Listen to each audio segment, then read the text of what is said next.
Hello and welcome. My name is Neil Thressel, and I'm excited to have Mago on our show. Yay! And I think I met Dee when she was just a young babe because she cannot be.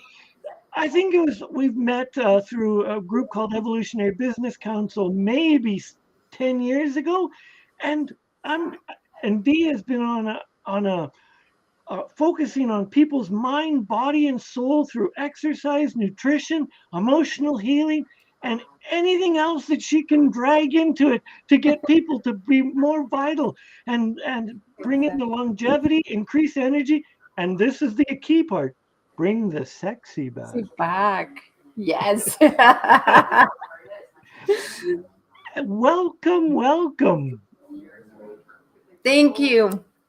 So, as an aside, as a woman, how many stalkers and people that have been rude because you chose to use the word naked in your Oh, yeah. marketing? I Like know, you, I know. It's funny because at the very beginning, yes, I had a lot of that stuff, and it's being misinterpreted as a way that I'm showing people how to actually have sex, and I'm like, no, you should know that by now. It's like, no, that's not my job. It's how you feel sexy because when you connect with your body, when you're happy in your body, you feel sexy, right? And it has nothing to do with all the stereotypes that, it's being shown to us that you yeah, have to be sexy, you have to be skinny, or you have to do this, or you have to be that. It's about you being happy in your body. And that's how it projects. You feel sexy. It's just right. It has nothing to do even with a sexy dress or anything. It's just you how you show up in life. It's just magical. absolutely. And yeah, we as society put so much pressure on exterior things that we forget the fundamental part is the internal. It's how you as a person feel. So thank you for bringing this, and unfortunately thank you for having to learn to deal with all the misinformation around that. All the perverts. Yeah, and yeah, because as soon as if I use the word naked in my marketing, I'm a creep and a pervert. But if a woman uses it, it's a great. She's open for an open invitation to creep her and harass her. Yes, exactly, exactly, exactly. But you know what? Over the years, I know that it's about boundaries and Yeah, start showing people what this is all about for real. absolutely. And which is part of success is to me is learning what is acceptable and not. Like when you go back to when you started using the word naked in your mind, you had this vision of what success looks like. And now that you have it, your definition changes. And I suspect you use the word boundaries is prominently in there. Well, well, here's the thing about the word naked, right? It is people actually have the tendency to put that as a very sexual connotation, but ultimately being naked or feeling naked or being happy naked, it is basically about being able to be vulnerable in your own self. And it's not necessarily being without clothing. Absolutely. It is about you showing up with your authentic self, which sometimes it might feel like you're naked. Absolutely. And going back in history prior to this, of course, you felt comfortable in your skin right from the birth, and you were never self conscious about your body or anything, right?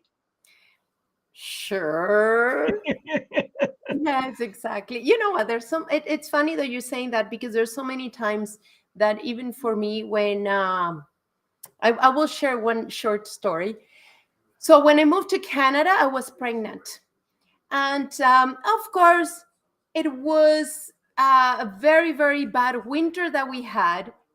I'm pregnant. No clothing will fit me because I'm pregnant. So we are new in Canada. I have no freaking idea about the winter. And we got invited to a Christmas dinner. Oh my God. And we got to consider the Latin fashion. I got to show up pretty and all that kind of stuff. And no clothing from my closet, which I couldn't bring a lot, by the way, but whatever I had could not fit me. That night, I'm crying. Oh, and you have to consider that I have to dress up for the weather, which is definitely not sexy at all. So then I'm pregnant. I feel ugly. It's winter. All the layers. So imagine how I was. I started weeping to my ex-husband. I was married at that point. And I'm like, I'm ugly. I don't feel good. I don't. And then here he is. You're pretty. Look, you have our baby. And blah, blah, blah. And it's like, it's not working. It's not working. And those are one of the moments for sure that I can tell you I did not feel sexy at all. And I look back at the pictures. I didn't gain a lot of weight or anything. Like, I was quite a decent pregnant woman. But, in my mind, I don't care if I was looking okay for a pregnant woman or not. I was not feeling sexy. I cannot put all those layers on me just to, don't freeze. And oh, no, it was a complete disaster. Believe me, I did not feel sexy at that point in my life. So, when you go back in life to your younger version of you, what do you think success was for the younger version? Was it to be the eye candy, to the look good? What was your I version? I always have been a rebel. So even though that culturally speaking, everybody was all about the look back home, I'm from Venezuela. I'm like, no, they have, what we talk about now, that, oh my God, people have to see me for who I am. That's what I was thinking back then. But ultimately, I think it was for me, I never thought of that when I was younger. For me, it was like, you know what? I'm going to move out of this country. I'm going to figure it out. And however, what I actually think is that my mom had actually an idea of success for me. That was different. And I think her concept of success was that I will go graduate from university, make a living, and all that kind of stuff. And that was not in my mind, even though that I did it. I went to university, I studied, I did all that stuff. However, I don't really think that was in my mind as I was successful. I really wanted to leave the country. From a very young age, I knew I wasn't going to stay in that country because it was corrupted and all these different things. And I always consider Canada as one of the options. However, I went to the US before moving to Canada, and the American dream and all that kind of stuff. And then I ended up moving to Canada. But I think that was definitely one big step. But going back to, from my family's perspective, it was a success that I was taking that step. I'm the first immigrant. I was young, I was pregnant, and then here I am moving to a country where we didn't have anybody. And for them, I think it was such a success that I was stepping into that, area. But we were having so many issues that I could not see it as a success at that point. I look back, and yes, because we overcome so many challenges as immigrants. And so, yes, it was a success. Now I see it that it was a success. Back then, it's like, oh my God, it's the language, it's the weather, it's the culture, right? It's everything. I'm going to be a mom. Like, it was so many things going on. And I definitely did not see that as a success, but it was, right? So life is giving you all of these obstacles, one right after the other. Boom, boom, boom. In your mind, what kept you moving forward and not curled up for days and days in the fetal position and going, I want to go home? What kept you moving? What do you think was your catalyst to keep you moving forward? So one thing for sure, it is that I never had a plan B. Because in my mind and my concept is every single time you have a plan B, you end up executing plan B. And I see that in everybody. Yep. If you have plan A and different ways on how to make plan A work no matter what, you always will execute your plan A. Of course, it's not a straight line. We know this, and then everybody that you had on, on this show today, they have spoke about, the different ways on how life happened. No. They went straight. Yes, of course, I know. Everybody except D went straight. It was all straight line, right? And but what happens is, I never had a plan B. So for me, it was, I'm moving to Canada. That's it. I'm not going back to Venezuela, period. Right? When I started my business about 7 years ago, it was the same thing.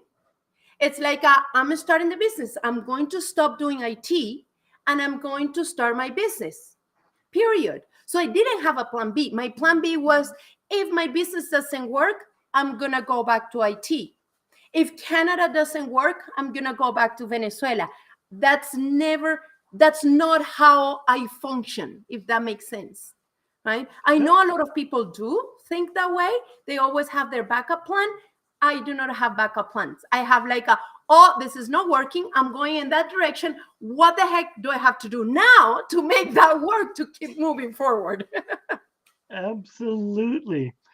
So if we look at some form of whoever you think is somebody highly successful in whatever industry, what do you think one of their an uber successful compared to the average person who may have a plan B and C, D, E, F and be working those, as compared to someone that's reached some form of pinnacle of success? What do you think the secret sauce into reaching high levels of success is? I think so. For what I have seen, and I have implemented some of those things as well, it goes with, you need to have a plan, right? Somehow. It's like, have a plan and have an idea how you're going to execute that plan. The other thing I see, it is discipline, right? And so it's just having the discipline to continue moving forward towards your goal, towards that dream, towards, and even in your case and my case, it's being at service of people, just helping people. That is the plan, right? That is the goal. I'm just going to keep serving people. I'm just going to keep helping people to feel good in their body, right? Whether it looks like weight loss or, or tone their muscles, anything.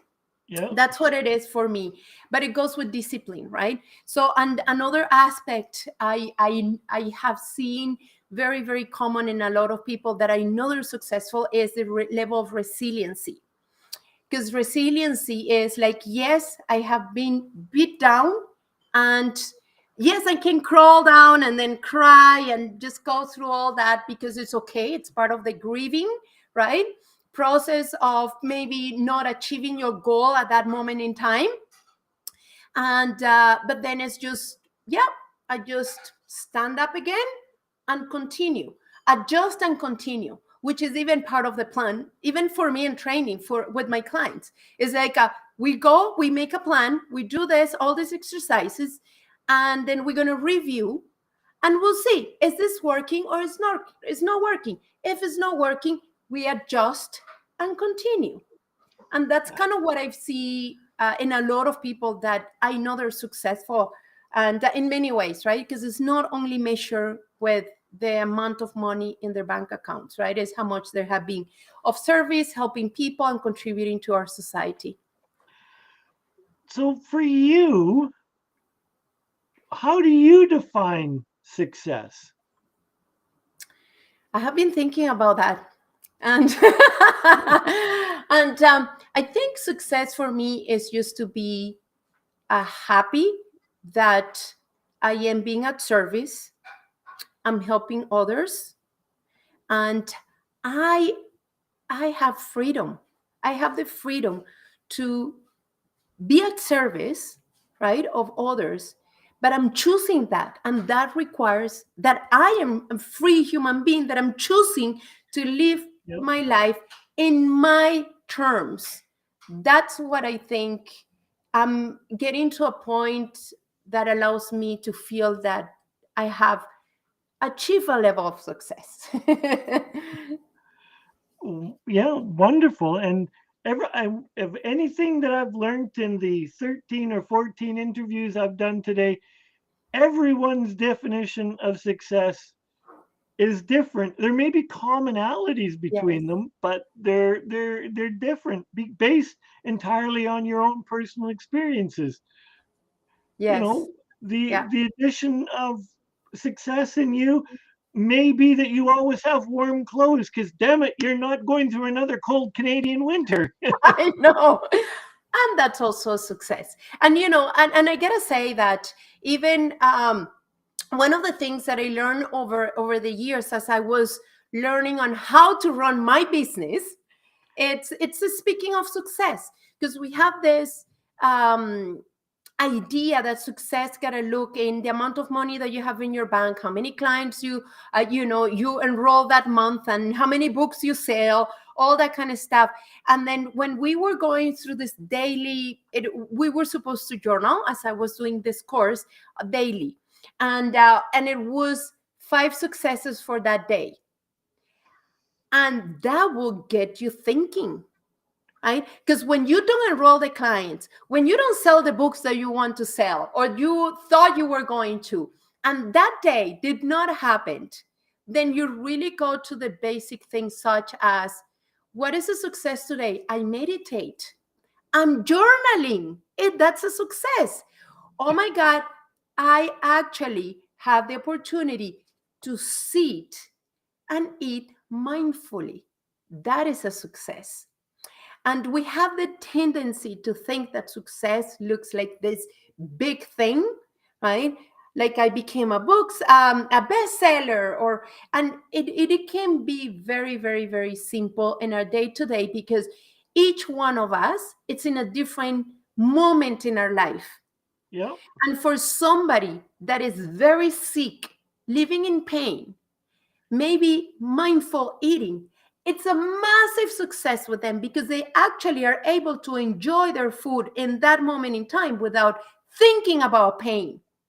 absolutely. I love that analogy. Yeah, Yeah. so those are different things that we really, really gotta think about, on our daily basis. Well, I can't believe that we are at the almost at the end of our 20 minutes. Is there something that you would like to share with our listeners and our viewers, whether it's live or on replay? Well, you know what? I think what I just shared about looking at just those tiny little successes that we get to achieve every day, it is key. We really set our expectations too high, which is okay. However, sometimes we got to acknowledge those little successes that we achieve every day that are allowing us to get to the next level where we want to be. And do not forget that those little successes that we accomplished every day are the ones that are taking us where we want to be. Absolutely. So thank you for taking the time out of your busy day and letting me interview. Thank you, Dee. Thank you, Neil. I appreciate this. You're welcome. And we will talk soon. Have a goodbye.